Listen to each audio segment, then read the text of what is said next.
안녕하세요. 구글의 소프트웨어 엔지니어를 배우고 있는 연기현이라고 합니다.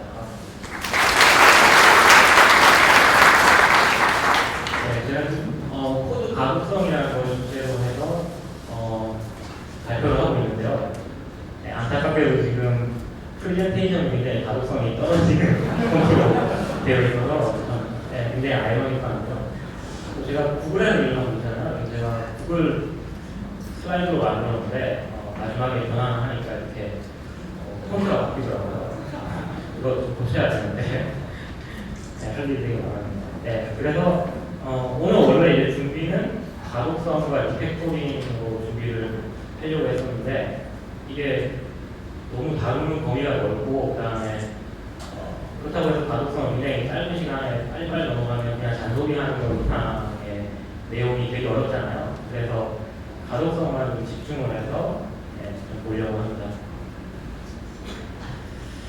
그래서 이 가독성이라는 게 뭘까?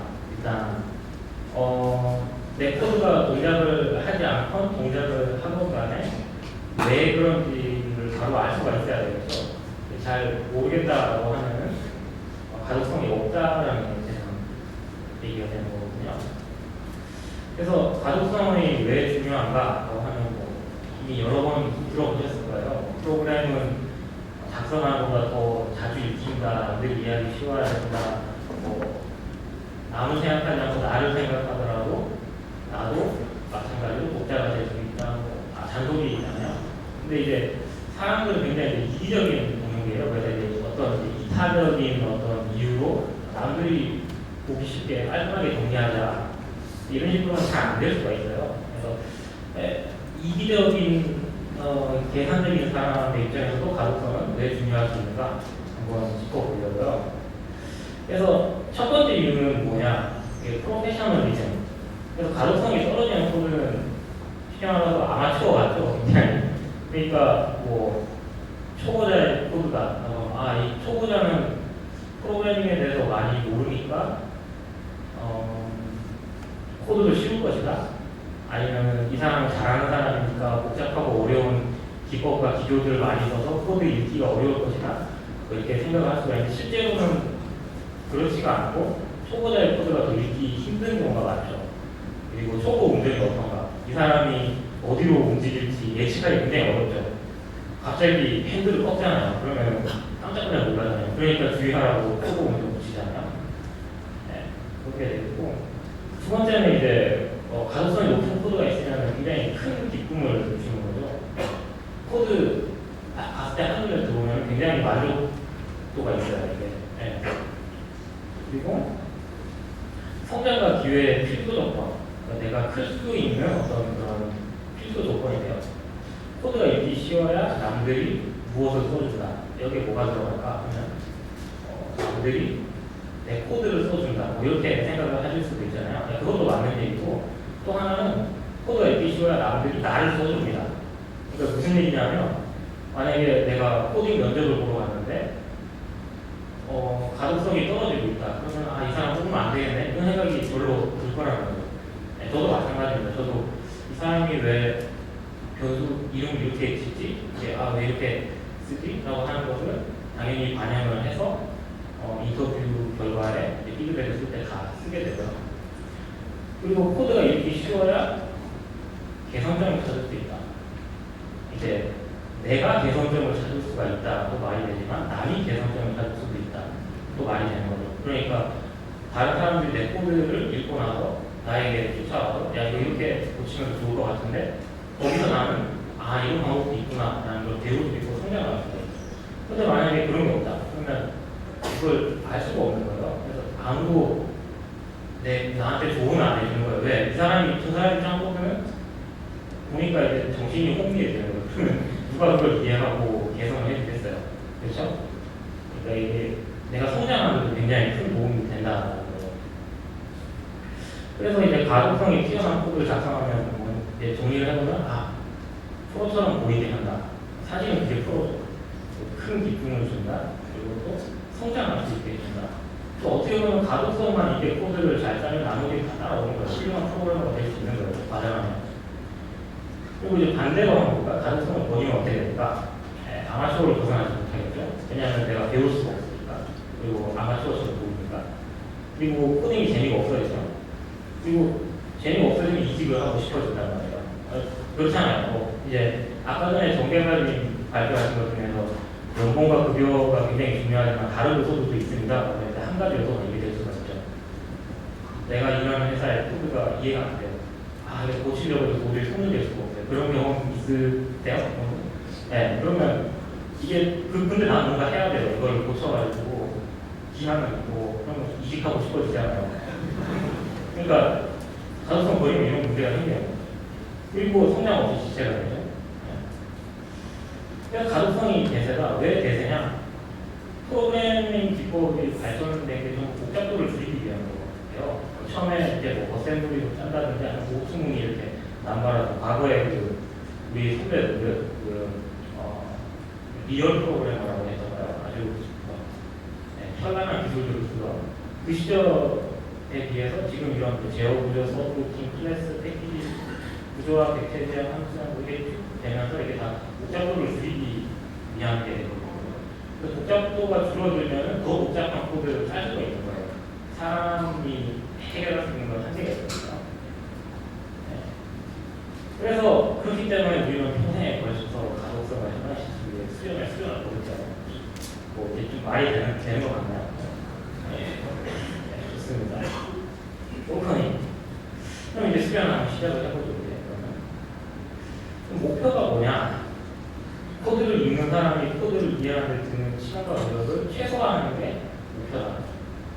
이걸 잡으면 되는 거예요. 뭐 이걸 어떻게 숫자로 측정하냐 여러 가지 방법들이 문답으로 나오더라고요. 코드 읽는데 쌍시옷이 얼마나 나오느냐를 할 수 있고 나라마다 조금씩 달라요. 이렇게 일본인 프로그래머는 코드 작성하다가 난이고래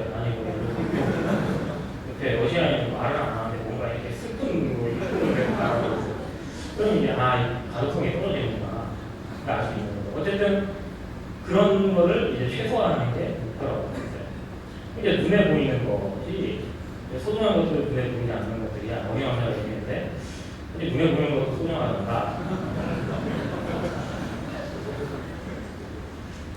눈에 보이는 거 하면 가장 중요한 건 레이아웃이겠죠. 그건 다 아시는 거니까 넘어가야 되겠어요. 근데 이제 이건 이제 자동화된 도구를 이용하는 편이에요. 그러니까 웬만하면 포맷팅 자동으로 해주는 그런 걸 이용해서 글쓰기 이런 거 자동으로 되게 하면 이런 것보다 우리 더 중요한 일들이 많잖아요. 그래서 야심찬 도전 과제 한번 이해를 해볼까요? 좀 어렵죠? 넘어갑시다. 이게 굉장히 어렵습니다. 이렇게 레이아웃이 안 맞아요. 그럼 이제 레이아웃을 맞춘 것처럼 보이는데 이게 다시 한번 읽어보면은 이게 함정이 있어요. 이게 보시면 이게 서브닛이 지금 여기 두 개 여기 맞는데 실제로는 저 포르프 안에 안 들어가 있는 거죠. 지금 보면 이거 이러면 에너지가 많이 든단 말이에요. 우리가 에너지를 아껴야 되잖아요. 자동화된 도구를 이용하면은 이제 이런 문제를 어느 정도 해결을 할 수가 있는 거죠. 들여쓰기를 자동으로 하게 해줘요. 이런 실수를 내가 했구나. 바로 눈에 보이게 되겠죠. 그럼 레이아웃은 이제 합의가 필요하죠. 이것도 종류가 여러 가지가 있어요. 여는 브레킷을 여기다가 붙일 것인지 저기다가 붙일 것인지. 근데 이제 누구는 여기 붙이고 누구는 저기 붙이면 힘드니까 이걸 이제 합의를 해야 되고 줄을 어떻게 나누느냐, 뭐 블럭을 어떻게 나눌까, 인클루드 순서를 뭐 어떻게 할까, 이 출력 변수가 뒤에 어떻게 주는가, 앞에 어떻게 주는가, 뭐 이런 것들. 근데 중요한 건 이제 일관성을 유지하는 거예요. 다른 코드랑 키워드예요. 덤으로 이제 읽기 쉬운 조건 문문을 그냥 붙여봤는데요. 첫 번째 두 개를 보면은 사이즈가 넥스 사이즈보다 작으면이라고 하는 게 있으면 더 집어넣을 수 있으면 이라는 의미인 거죠. 근데 밑에 순서를 바꿔봤어요. 그러니까 잘 안 읽어져요. 이게 잘 이해가 다 안 된다고요. 그래서 이제 이 경우에 이제 두 번째 거는 이제 좀 고정적인 것들을 오른쪽에다가 두고 좀 변화하는 것들을 왼쪽에다 두자는 이유를 주면 넥스 사이즈는 좀 고정되어 있잖아요. 그러니까 그걸 이해하기 쉽다. 아래쪽 같은 경우에는 이제 봄이 어디서 어디까지 있는데 언어에서 지원하는 게 있으면 그걸 쓰면 좋지만 이런 식으로 써야 되는 거예요. 순서를 아래쪽에 있는 것보다 위쪽 있는 것처럼 쓰면 조금 더 읽기가 쉬울 거예요. 0부터 사이즈까지. 이런 것들도 팁이 되는 거예요. 그래서 뭐 유명한 코딩 컨벤션들이 있는 것들을 다섯 대 보고, 그리고 권장하는 컨벤션 익히고, 일관성을 유지하는 거예요. 여기서는 좀 본인의 개성을 죽여줄 필요가 있어요. 코드 이상하게 짠 거야. 이게 너무 뛰면 안 좋은 거죠. 그리고 이제 분단 나누기. 코드가 있으면 관련 있는 것들끼리 뭉치고 줄을 맞추고, 네, 그런 거죠. 루틴이 하는 일을, 우리가 글을 쓸 때 분단을 나누잖아요. 한 가지 생각을 뭉쳐놓는데, 이것도 마찬가지로 루틴이 여러 가지 일을 하는 것보다 하나로 해서 보입니다. 클래스대로 연관 있는 것들만 집어넣으면 됩니다. 그리고 파일 이름도 잘 짓고, 삐리삐리 자 이런 것도 집어넣으면 되죠. 그리고 클래스 파일 패키지 네임에 대해서 한 가지 더 얘기를 하자면, 이론들이 굉장히 많아요. 그냥 util.cc, helper.cc 이런 거. 혹시 지금 일하시고 계신 코드베이스 이런 파일이 있나요? 뭐 다른 얘기가 없는 거죠. 스트링 util 이런 게 아니라요. 그냥 util, 그냥 helper. 그러면 거기 안에 딱 들어가면 완전 햄입니다. 아무 관련 없는 함수들이 엄청나게 많이 들어가 있고, 수천 라인, 수만 라인의 단어들이 있죠. 컴파일도 굉장히 오래 걸려요. 근데 이런 게 있을 때는 좀 의미 있는 것들이 있고, 이름을 지어야겠다 하는 것도 생각해 볼 수 있죠. 이게 제가 좀 문제가 있는 것 같아요. 그래서 이 시대와 환경에 따른 공정상의 변화인데, 강제적인 한 가지만 보니까 이게 요즘은 거의 보여지는 주제예요. 근데 예전에 타입 공사가 잘 안 됐고 아이디가 대박하는 시절에 꽤 좋은 표지법이었죠. 근데 요즘은 이제 좀 다르게 접근을 해야 되는 거예요. 여기서 좋은 아이디어가 있으니까 좋은 것을 취하고, 그 다음에 요즘 맞지 않는 것을 버리고, 그거에 대해서 조금 이따가 설명을 드릴게요. 그리고 종료점이 하나이면 좋겠다라고 하는 건데, 이건 예전에 그 리얼 프로그래머들이 활동하던 시절에는 그냥 함수의 진입점도 여러 개일 수가 있었어요. 그냥 함수 바깥에서 보스 써가지고 함수 중간에 그냥 들어가요. 그냥 아주 풀이하시는 형님들인데, 요즘 그렇게 하시는 분들 잘 없을 거예요. 그런데 이제 종료점 관련해가지고 가끔 코드리가다가 좀 의견이 안 맞는 경우가 있어요. 예전에 그래서 70년대 구조화 프로그래밍 아주 열심히 그냥 연결적으로 그려졌던 분들 중에서 하나의 진입점과 하나의 종료점, 엑시시 하나여야 된다 이렇게 주장하는 분들이 있어서 힘든데, 사실 제가 면밀히 본 결과는 종료점이 여러 개인 것은 오히려 도움이 될 때가 있다고 하는 걸 제가 보여드릴 거예요. 그리고 여기 밑에 좀 잘렸는데요. 이게 예전에는 또 유용한 거였어요. 왜냐하면 예전에는 수동으로 이제 자원을 획득하고 해제하고, 그다음에 뭐 메모리 할당하고 해제하고 이런 경우가 많았기 때문에 함수 나가기 전에, 그러니까 아무 데서나 중간에 전환하면은 해제를 안 하고 그냥 나갈 수가 있으니까 함수 아래쪽에다가 해제하는 것도 모아놓고 그냥 함수 아래쪽으로 가서 그쪽에서 빠져나가게 이렇게 좋았던 시대도 있었거든요.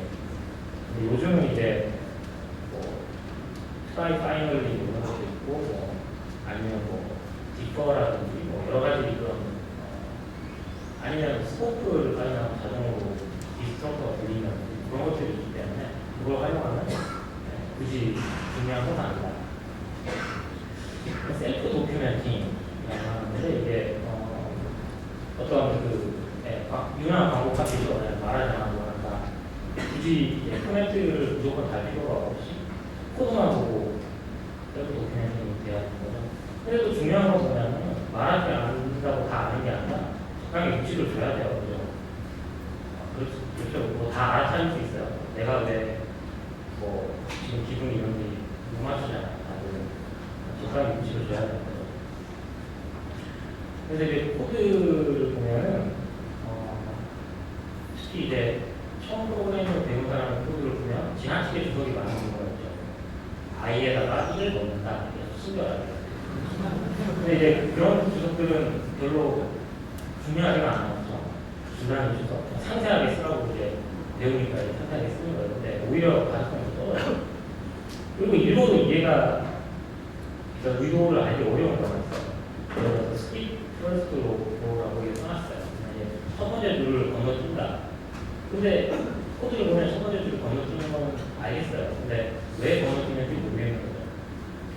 오른쪽에 보면 프로의 주석에 코드가 주석이 적당하고 그 다음에 이제 스스로 이제 이름 함수나 변수 이름이 설명을 하고 있고 주석이 거의 없지 않으면 이해가 쉽죠. 그래서 이 경우는 첫 번째 줄은 헤더이기 때문에 건너뛴다라고 했을 때 첫 번째 줄은 데이터가 아니고 헤더니까 건너뛰는구나. 그리고 이제 뭐 첫 번째 6글자를 지운다. 이건 이제 코드를 보면 알 수 있잖아요.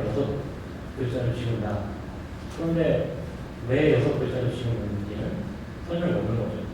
오른쪽 코드를 보면은 이게 앞에 이 부분을 잘라내기 위해서 6개를 건너뛰는구나 뭔지 알 수가 있겠죠. 함축과 아군, 우리 예전에 고등학교 다닐 때 언어영역을 배웠잖아요. 그러니까 프로그래밍이 다 필요가 있는 거죠. 그래서 이름에 정보를 최대한 많이 넣어야 하지만 긴 이름 사용이 반복되면 굉장히 짜증이 나기 때문에 함축이 필요해요. 그리고 아군은 이제 부분, 요원, 가군은 우리가 아닌가 이렇게 배웠는데 이게 라인 있는 코드를 작성을 하는 거죠. 그러니까 X라든지 뭐 이런 것들 앞에 붙이거나 뒤에 붙이는 식으로 이 패턴들을 정리해 놓으면서 코드를 봤을 때 이게 무엇을 의미한다라는 걸 바로 알아차릴 수가 있는 거죠.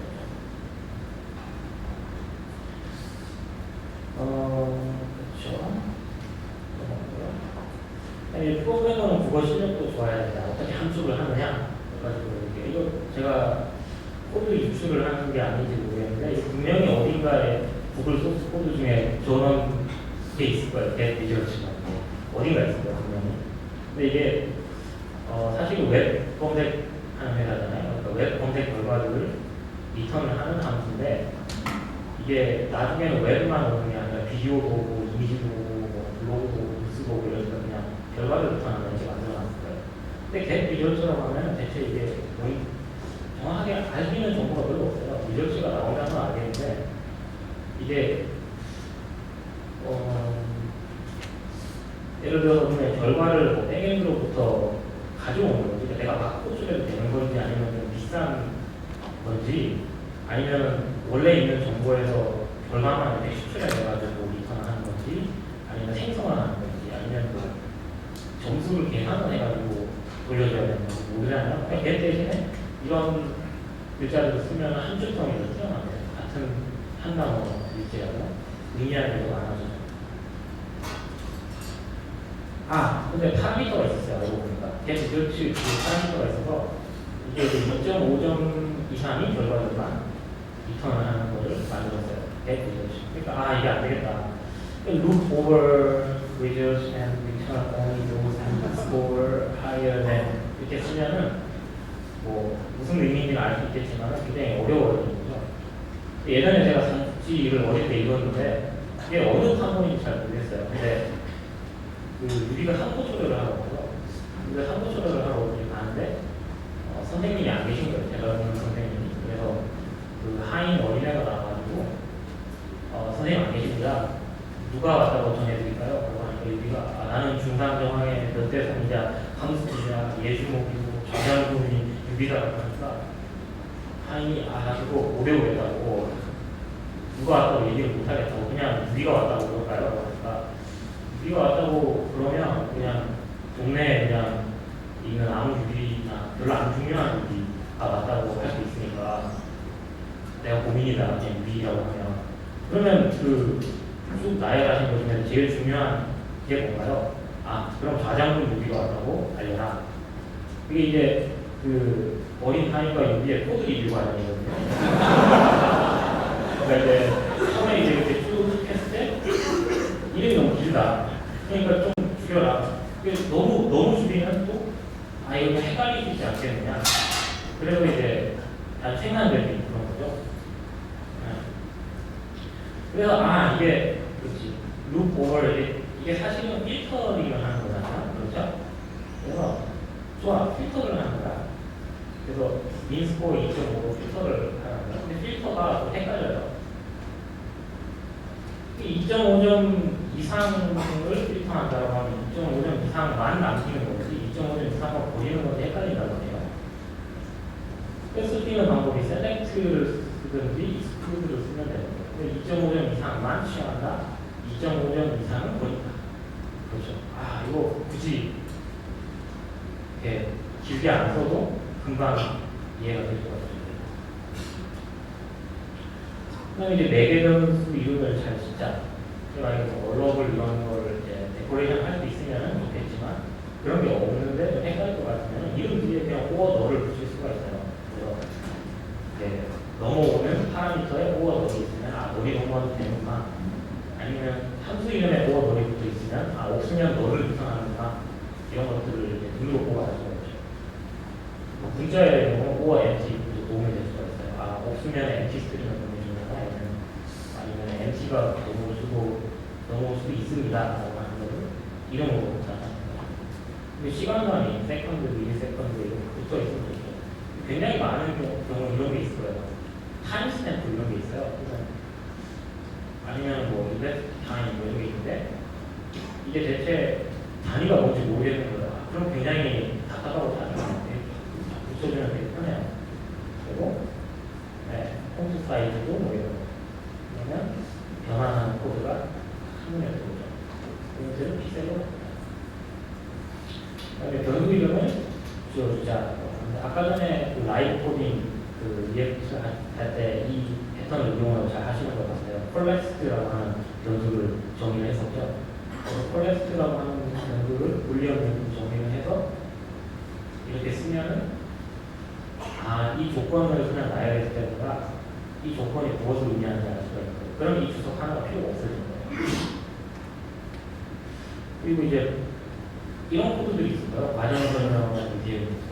그래서 한수가 굉장히 길어요. 스텝 1, 2, 3, 4 이렇게라도 정리를 해놓은 건 정말 큰 다행이에요.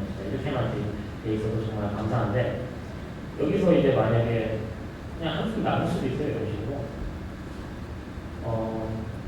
그런데 뭐 여기에 대해서는 이제 거부감일 수도 있어요. 아니 한 번밖에 보이지 않는데 왜 한숨을 나누니까 그럴 수가 있는데 이게 의외로 도움이 되는 거예요. 그러니까 다른 책에서도 이렇게 하면 이렇게 하면 변수가 있다라고 하는 경우가 있는데 제 경험상으로는 이제 나중에 협곡으로 코드가 변환을 하게 돼요. 그러면은 이렇게 돼 있으면은 사람들이 그 코드 추가를 할 때 적절하게 원래 있던 함수에다가 집어넣거나 아니면은 새로 함수를 만들어서 갖다 붙이거나 하는데 이렇게 돼 있으면 스텝 1, 2, 3, 4를 넘나드는 뭔가 어떤 그런 복잡한 게 들어가면서 나중에는 스텝 1, 2, 3, 4가 좀 이렇게 말이 안 되게 되거나 엉망이 되는 경우가 많이 생기더라는 거죠. 그래서 이렇게 나눠보니까 나중에 관리가 더 잘 되더라 이런 경험이 있었어요. 자, 그다음 흐름의 단순화에 대해서 설명을 할 텐데요. 네. 사실 이건 이제 들어오는 거는 한 군데인데 나가는 곳은 일이 끝나면 바로 나가는 게 좋다라는 거를 보여드리려고 해요. 일찍 리턴하는 패턴이라고 하는데 아주 중요한 코드 부분이 안 줄어들고 뭐 예외 상황이 줄어들고 해서 내용을 줄여준다. 루프에서 일찍 리턴하는 걸 일단 한번 보죠. 이 경우에는 이제 1x로 만든 거예요. 처음에 리절트를 널 포인터로 세팅을 해주고 루프를 돌리고 for 루프를 도는데 메시지를 겟해서 메시지가 빅 메시지가 아니면 어떤 코드를 수행을 하고 리절트를 세팅해 준 다음에 브레이크를 하는 거죠. 그래서 여기서 그런 걸 하나도 못 찾았으면 마지막에 리턴 리절트가 널이 되고 찾았으면 제대로 찾은 게 넘어가는 거죠. 근데 이게 여기서 뭘 리턴하는지가 조금 헷갈려요. 간단하니까 이해는 하실 수 있겠지만 그래서 그냥 리턴을 해버리면 어떨까? 이 처리하고 메시지 리턴하고 포로도 나왔으면은 월 포인터를 리턴하는 거거든요. 못 찾으면 월 포인터. 이게 더 단순할 수가 있죠. 그리고 루프랑 함수 분리 이게 이제 변수 기억해야 할 변수가 줄어든다 했는데 이게 무슨 얘기냐면 이것도 굉장히 좋은 패턴 중에 하나입니다. 파운드라고 하는 게 있어서 루프를 돌면서 찾았으면 찾고 브레이크에서 빠져나가고 이 파운드 이렇게 해서 하는 거죠. 근데 이걸 이런 식으로 루프 돌아서 찾는 거를 그냥 함수로 분리를 해볼 수가 있죠. 그러면 아이템이 컨테인스 아이템 이렇게 만들어 보고 이것을 아래쪽에 이제 다른 함수에 이렇게 호출을 해주는 거죠. 이 전에는 이 for이 무엇을 하는지가 물론 뭐 내공이 있으시니까 단번에 아시겠지만 이렇게 돼 있으면 더 빨리 이해할 수 있잖아요. 그리고 이런 경우 있을 거예요. 아, 브레이크 레이블이 쓰여야 되는 거예요. 그러니까 이제 for이 두 개라고 가정했죠. 그래서 이 아이템을 루프를 돌면서 찾는데 아이템의 속성들을 보다가 뭘 찾으면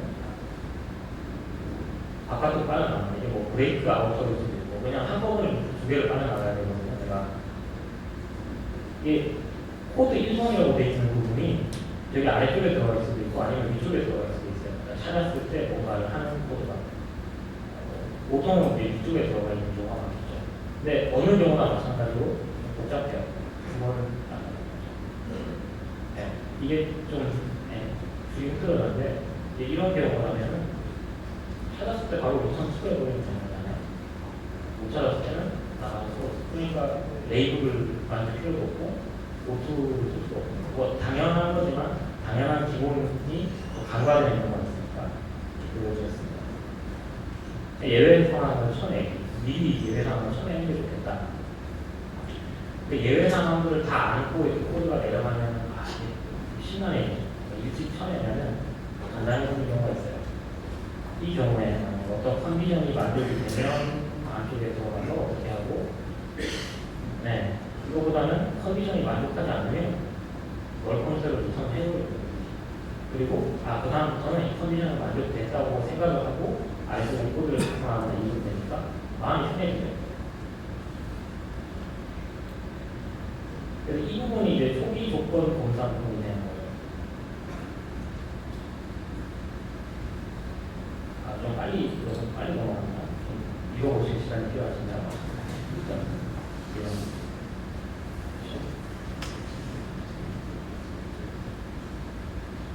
예외 조건 검사를 어떻게 하면 이거 가능성이 할 수 있을까?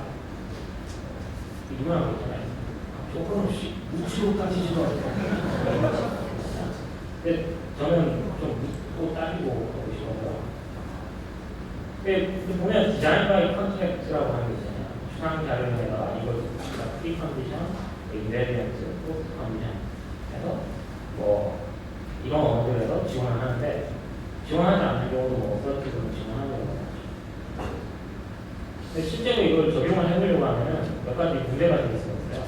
이게 디펜시브 프로그래밍이랑 DBC가 좀 차이가 있는데 디펜시브 프로그래밍은 이제 방어 문제라고 하는 것으로 이제 입력이 뭐가 들어올지 모르니까 입력을 믿지 말고 입력이 잘못 들어가더라도 잘 처리를 한다든지 웬만하면 죽지 않고 가는 거죠. 근데 이건 이제 컨트랙트가 있는 거니까 잘못 들어오면 이건 계약 위반이다 주는 거예요. 그러니까 디버그 코드에서는 안 그럴 수 있어도 프로덕션 코드에서는 그냥 정의되지 않은 행동을 하는 방식이죠. 그래서 이게 별로 좋은 건 아니기 때문에 많은 경우에 예를 들어 기본적으로 구글에서는 이렇게 안 하고 있거든요. 오른쪽으로는 이렇게 통일되어 있으면 더 좋을 수가 있는데 그래서 이런 경우에는 프리 컨디션을 이렇게 따로 분리를 해서 좋을 수가 있어요. 그러니까 실제로 코드를 보면 굉장히 긴 경우가 있거든요. 처음에 초기 조건 체크가 굉장히 긴 경우가 있어요. 몇 페이지 동안 계속 초기 조건 체크하고 있어요. 그래서 뭐 리턴하거나 로그하거나 처리하고 실제로 동작하는 코드는 굉장히 아래쪽에 있어서 보기 어려운 경우가 있는데 이걸 이런 식으로 묶어서 처리를 해주면 초기 조건이 뭔지 궁금한 사람은 거기를 점프해서 보면 되니까 바로 이렇게 구현한 코드를 볼 수가 있으니까 좋을 수가 있죠. 만약에 내가 포스트 컨디션도 하고 싶다 그러면은 이게 퍼블릭 펑션이라고 하면 프라이빗 펑션을 만들어서 프라이빗 펑션에서는 컨디션들이 만족한다고 생각하고 코드를 작성을 하고 앞뒤에서 이렇게 프리 컨디션, 포스트 컨디션을 검사를 하는 패턴도 이용을 해볼 수가 있어요. 주석 대기일장. 네. 이게 뭐냐면은 태고라고 하는데 주석을 열심히 언제든지 퇴고를 하면 교통형사고 가해자를 용서받을 수 있다. 이게 무슨 얘기일까? 그 퇴고라고 하는 모사의 유래가 원래 당나라 시인 가도가 이 말을 타고 이렇게 가면서 시를 짓다가 시를 고쳐 쓰고 싶은 거예요. 글자 하나를 그 퇴자로 할지 고자로 할지 의미인 거예요. 그래서 중이 달 아래에 문을 두드린다고 해야 될지, 오는 두드리는 거고, 민다고 해야 될지, 두드린다고 해야 될지, 이게 고민이 돼요. 그래서 걷다가 이 도관 행차가 있대 부딪혔어요. 교통사고잖아요. 근데 그냥 큰일 났죠. 그런데 내가 이제 퇴보를 하고 있었다 이렇게 얘기를 하니까 당송 8세가 중에 한 명이 한유가 이제 사고에 피해자였는데 아무래도 돌을 쓰는 게 좋을 것 같소라고 하면서 하고 그냥 쿨하게 넘어갔다 하는 거죠. 그래서 이런 또 퇴보를 하면 이렇게 좋구나 라고 하는 거를 여기서 보면 좋은 거죠. 그래서 이제 이 공연한 중이었다고 하는데 제가 만약에 한유였으면 둘 중에 가능한 오해 없는 쪽으로 해주시고 이유를 코멘트로 남겨주세요. 아니면은 수도 이거를 뭐 태로 보실 수도 있어요. 이렇게 달아주세요. 시작이 말이야. 일단 써놓고 보는 게 굉장히 중요해요. 그러니까 머릿속에 갑자기 떠오르는 뭔가가 있을 거야. 여기서 속을 잘못 건드리면 망한다. 그럼 일단 빨리 써야 돼요. 그리고 침착하게 그게 무슨 뜻인지를 이제 다시 고쳐 쓰는 거죠. 이 영어로 주석을 써야 되는 경우에 더 유용할 수 없어요. 생각이 나면 바로 영어로 안 써진다. 그러면 일단 한글로 다시 써요. 그러고 나서 이제 마음을 달아듣고 다시 퇴보를 해서 영어로 써요. 그러면은 걱정하실 필요가 없어요. 영어 주석이라고 해도 시간만 주어지면 되잖아요. 그죠? 우리가 보통 갑자기 말이 안 나오는 게 문제지 시간만 주어지면 찾아가면 하는 거죠. 그래서 오해할 만한 문장을 쓰지 말라. 그러니까 어떻게 오해할 수 있을지 삐딱하게 말하는 거죠. 그래서 그리고 이제 뭐 보고 있습니다. 코드 하나 설명하지 않는다. 필요 없는 주석은 좀 지운다. 그리고 상세한 것만 인사가 안다. 길게 쓰는 것보다 단어 하나의 파워가 더 강력할 수가 없죠. 이 함수에서 따로 하는 일은 일에 대한 구현이 들어있는 게 아니라 좀 더 쓰기 어려운 복잡한 함수를 호출하기 위해 준비 작업을 하고 4개 변수의 순서도 우리 프로젝트 표준에 맞게 바꾸어서 구현이 들어있는 함수들을 호출해준다. 바로 딱 봤을 때 이해가 안 되잖아요. 길잖아요. 힘들죠. 이 함수들은 메커드라고 하는 거예요. 랩핑한 함수들이 있다는 거죠. 그럼 어떤 걸 쓸까? 왜 이렇게 했느냐? 아까 전에 skip first row라고 하는 것보다 왜 첫 번째 줄을 건너뛰었습니까? header부터 건너뛰었어. 이런 거를 쓰는 게 좋거든요. to do, fix me 이런 것들은 굉장히 권장되는 사항입니다. 버그 같아 보이지만 버그가 아닙니다. 이거는 좀 패키하지만은 시간이 없어서 이렇게 구현했습니다. 속도 때문에 완전히 정확하진 않은데 근사값이 대충 나옵니다. 이 방법보다 그 방법이 빠를 거라고 제가 생각하지만 내가 해봤는데 사실 이게 더 빨랐어. 이런 것도 주석으로 쓸 수 좋은 거죠. 커맨드 라인에서 이렇게 써요. 이제 정리를 쭉 다 해볼게요. 지금까지 레이아웃 형식하는 자동화된 도구와 예전. 일관성은 유지하자. 의미 있는 것들끼리 모아서 추상화하자. 함수 변수일만 잘 붙여고 가독성이 증가한다. 흐름을 단순화하자. 주석을 잘 쓰고 태과 5가지로 요약이 되겠네요.